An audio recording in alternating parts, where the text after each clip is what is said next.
অসংগঠিত সড়ক পরিবহন শ্রমিকদের জন্য সামাজিক সুরক্ষা আইন প্রণয়ন করা, ভারতীয় ন্যায় সংহিতার 106-এর 1 এবং 2 ধারা প্রত্যাহার, মোটর ভেহিকেল আইন 2019 শ্রমিক স্বার্থে সংশোধনের দাবি সহ 16 দফা দাবিতে পরিবহন শিল্প রক্ষা ও শ্রমিকদের বাঁচার সংগ্রামকে তেজি করতে 24শে মার্চ লোকসভা অভিযানকে সংহতি জানিয়ে সোমবার Agartala all India route transport worker ফেডারেশনের উদ্যোগে এক মিছিল সংগঠিত করে।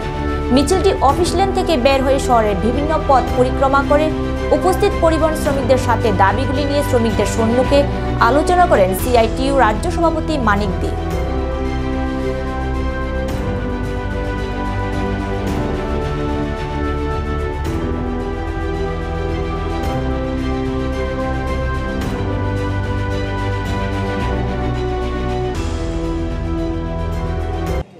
এখানে একটা গণ মিছিল, শ্রমিকদের মিছিল তারা সংগঠিত করবে। All India road transport workers federation ভারতবর্ষের অন্যতম এবং সর্ববৃহত্তম একটা সংগঠন, বিশেষ করে পরিবহন শ্রমিকদের। সারা দেশে 10 কোটির উপর পরিবহন শ্রমিক কর্মরত, কয়েক কোটি গাড়ি চলাচল করে হালকা যান থেকে ভারী যান পর্যন্ত। এখনো দেশে, ভারতবর্ষে গ্রাম শহরে যোগাযোগের সবচেয়ে মাধ্যম হল মোটর পরিবহন, এবং আমাদের নিত্য প্রয়োজনীয় সামগ্রী এক প্রান্ত থেকে আরেক প্রান্ত পৌঁছে দেওয়ার দায়িত্ব হল পরিবহন শ্রমিকদের। এই বৃহত্তম পরিষেবার দায়িত্ব পালন করছেন পরিবহন শ্রমিকরা, কিন্তু তাদের জীবন জীবিকা, সমাজ, দেশ, মানুষের জন্য সারাটা জীবন তারা পরিশ্রম করে যাচ্ছেন, কিন্তু তাদের জীবন জীবিকা আজকে সমস্ত দিক থেকে আক্রান্ত।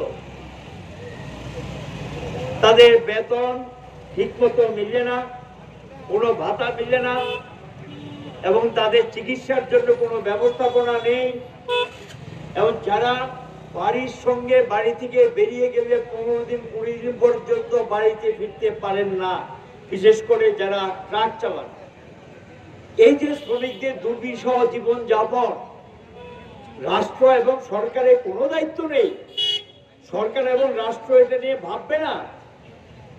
দেশ স্বাধীন হয়েছে, বহু বছর হয়েছে, দেশের মানুষের স্বার্থের বিরুদ্ধে বহু আইন তৈরি হয়েছে, কিন্তু এই পার্লামেন্টে দীর্ঘদিন ধরে যেটা লড়াই করছে যে জাতীয় ক্ষেত্রে পরিবহন শ্রমিকদের একটা ন্যূনতম মজুরি হওয়া উচিত, যেটা গোটা দেশের লাগু থাকবে।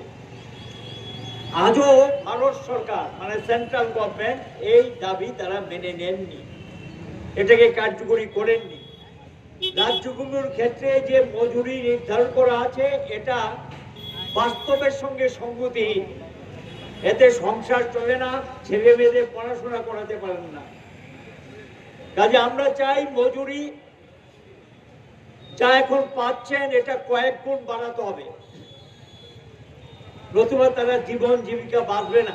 জিনিসের দাম বাড়ছে আর উল্টো দিকে মজুরি কমছে।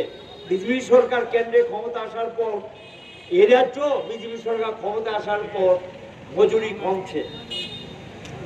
যানবাহন বা পরিবহন ব্যবস্থাকে সর্বনাশ করে দেওয়ার জন্য রাজ্য এবং কেন্দ্রের সরকার যে নীতি নিয়েছে এটাকে সম্পূর্ণ বিপর্যস্ত করে তুলছেন। ট্যাক্সের কোনো দরকার, যখনই সরকারের ভাড়ারে টান পড়ে, এই দেশে বড় লোকদের উপরে কোনো ট্যাক্সও বসান না, তাদের ট্যাক্সও ছাড় দিয়ে দেন। বাজেটে ঘাটতি পূরণ করার জন্য এই পরিবহনের উপর সমস্ত ট্যাক্সের বোঝা চাপিয়ে দেন। স্টেট গভর্নমেন্টের ট্যাক্স, কেন্দ্রীয় সরকারের ট্যাক্স, নানা ধরনের ট্যাক্স তাদের বহন করতে হয়। তারপরে যেটা হয়রানি বলতে যে শব্দটা, এটা দেশের সর্ববৃহত্তম হয়রানি চলছে পরিবহন শ্রমিকদের উপরে। অমানবিক আচরণ তাদের প্রতি করা হয়। পরিবহন অফিসগুলোতে গেলে পয়সা ছাড়া কোনো কাজ হয় না, অর্থ দিতে হবে, এবং অর্থ না দিলে কোনো কাজ হয় না। ড্রাইভিং লাইসেন্স পাওয়ার ক্ষেত্রে, এমনকি গাড়ি মালিকদের কোনো ট্যাক্স জমা দিয়ে কাগজটা পাওয়ার ক্ষেত্রে থেকে শুরু করে তাদের ফিটনেস রিনিউ করার ক্ষেত্রে চলছে, এই অরাজকতা চলছে। এগুলো বললেও কোনো সরকার নির্বিকার কোনো ভূমিকা তাদের নেই। তোলাবাজি চলছে। আর সঙ্গে সরকারের যখন টাকার প্রয়োজন, ভাড়ারে যখন টান পড়ে, তখন গিয়ে পরিবহন আটকাও এবং তাদের থেকে টাকা তুলো। রাস্তাঘাটে সেখানে আইনের শাসনের নামে, আইন কার্যকরী করার নামে চরম তোলাবাজি চলছে। এবং একটা গাড়ি যদি এই আগরতলা থেকে ধর্মনগর রওনা হয়, 15 থেকে 20টা জায়গায় গাড়ি থামিয়ে তাদেরকে সব কাগজপত্র ঠিক আছে, সব ঠিক থাকলো, একটা নির্দিষ্ট পরিমাণ টাকা তাদের দিয়ে যেতে হয়। প্রতিবাদ করলেই কোনো একটা কিছু বের করে তাকে সেখানে লকআপে ঢুকিয়ে রাখে। মালিকরা এরা ব্যবসা বাণিজ্য করবে, এরা যখন গ্রেপ্তার হয় কোনো দায়িত্ব মালিক গ্রহণ করতে চান না। আর এখন তো গোটা দেশে আরেকটা কাণ্ড শুরু হয়েছে, নেশাদ্রব্য পাচার, বেআইনি দ্রব্য পাচার, এগুলি বিভিন্ন ট্রান্সপোর্ট এজেন্সিগুলো যুক্ত, যারা শাসক দলের লোক তারাও যুক্ত। এগুলো তারা গাড়িতে ঢুকিয়ে দেন, সেই গাড়ির ড্রাইভার জানেনও না এটা কি মাল, কোথায় যাবে, কি পৌঁছবে, প্যাকেটের ভিতর কি আছে, এটা ড্রাইভার জানেও না। যখন ধরা পড়ে ড্রাইভার গ্রেপ্তার হয় আর মালিক বেমাল্য অস্বীকার করে, সে জানে না। অথচ ভাড়াটা সবটা মালিক পায়, বক্সার টাকা মালিক পায়, সমস্ত কিছু মালিকরা পায়, আর সেই শ্রমিক